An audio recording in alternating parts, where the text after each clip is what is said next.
Hello friend, I hope आप सभी अच्छे होंगे। और शाम के बज चुके हैं 4। मैंने चाय बनने के लिए रख दी है और चाय बनकर तैयार होने को है।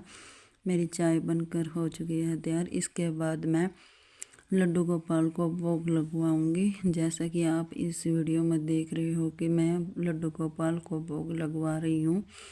और भोग लगवाने के बाद मैं सभी को चाय दूंगी। सभी को चाय देने के बाद मैं चाय पीऊँगी। आ जाओ आप भी पी लो।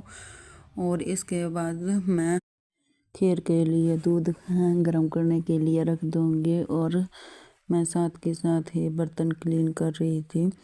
और बर्तन क्लीन करते करते मैं बीच बीच में गैस पर रखा हुआ दूध देख रही थी, कभी वो निकल ना जाए। और मैं एक एक करके अपने सभी बर्तनों को साफ़ कर लूँगी। और फिर बर्तनों को साफ़ करने के बाद जो साइड में टाइल और स्लैब है उनको अच्छे से क्लीन कर दूँगी। और फिर क्लीन करने के बाद मैं अपने एक एक बर्तन को धोकर अच्छे से रख दूँगी। और फिर इसके बाद अपने बर्तन धोने के बाद मैं सभी बर्तनों को लगा दूँगी। और फिर इसके बाद मैं अपने सिंक को अच्छे तरीके से क्लीन कर दूँगी। फ्रेंड, मेरी वीडियो थोड़ी सी लेट हो चुकी है क्योंकि ये 13 मार्च की है और 13 मार्च को मेरी बेटी का भी बर्थडे था। और इसलिए थोड़ा सा मैं बिजी थी, इसलिए मैं डाल नहीं पाई। उम्मीद करती हूँ कि आप सभी को मेरी वीडियो पसंद आती होंगी। और अब मैं आलू उबलने के लिए गैस पर रख दूँगी, जैसा कि आप वीडियो में देख रही हैं। और ये मेरा मिनी सा कुकर है। अब मैं आटा बना लूँगी और अच्छे तरीके से इसको गूँथ लूँगी। जब तक ये तैयार नहीं हो जाता मैं इसको अच्छे से गूँथ लूँगी। और गूँथने के बाद मेरा आटा हो चुका है तैयार। और अब इसके बाद मैं सब्ज़ी बनाऊँगी। मैंने सब्ज़ी को छोंक दिया है। अब इसमें डाल लूँगी मटर। और अब मैं कुकर को बंद करके रख दूँगी। जब तक मेरी सब्ज़ी बनती है तब तक मेरी खीर बनकर तैयार हो चुकी है। जैसा कि आप देख रहे हो कि मैंने खीर बनाकर तैयार कर दी है।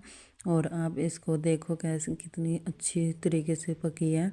और आप कमेंट में बताना कि आपको मेरी खीर कैसी लगी। और अब मैं तैयार होके नीचे आ चुकी थी। और मैं कि मम्मी मेरे आगे आगे है और मैं मम्मी के पीछे पीछे चल रही हूँ। और मैं आपको होली का थोड़ा सा व्यू दिखाती हूँ कि कैसी है। देखो, कुछ लेडीज़ पहले आई हुई है। हमने यहाँ पे आने के बाद मैंने पूजा कर ली थी, मम्मी ने भी कर ली थी। और अब इसके बाद हमने इसके 7 बार चक्कर लगाए। और आपको पता है कि जो सूट वाली रील होती है उसको हम चारों तरफ घुमाते हैं और उसका तागा खोलते चले जाते हैं। और फिर इसके बाद पूजा करने के बाद हम आए अपने घर। अपने घर आने के बाद मैंने डाला पानी बाहर, क्योंकि हम हर मंदिर में कहीं भी जाते हैं तो पानी बचा कर लेके आते हैं और अपने घर के बाहर डालते हैं। और मैं अंदर अपनी बेटी को दिखाऊंगी। और मेरी बेटी बैठी है, देखो अभी दिखा रही हूँ अपनी बेटी। देखो ये बैठी है मेरी बेटी प्यारी सी। और मम्मी ने किया इसको तिलक। और फिर इसके बाद मैं गई अंदर। और अंदर जाने के बाद मैंने कपड़े चेंज करने के बाद फिर मैंने की पूरी की तैयारी। और एक एक करके अच्छे तरीके से मैं पूरी बना रही थी। और क्योंकि मैं 2 नहीं डाल सकती पूरी, क्योंकि ये छोटी कढ़ाई है। और अगर मैं 2 डालती हूँ ना तो फिर अच्छे से पकती नहीं है मेरी पूरी। तो इस करके मैंने है ना एक एक करके डाली है ताकि ये अच्छे से बन जाए। और फिर इसके बाद मेरी पूरी बनकर तैयार हो चुकी थी। फिर मैंने सारा घर का काम करके फिर मैं ऊपर अपने हस्बैंड के लिए अपने लिए खाना लेके चली गई। आई होप कि आप सभी को मेरी वीडियो पसंद आई होगी। Like share comments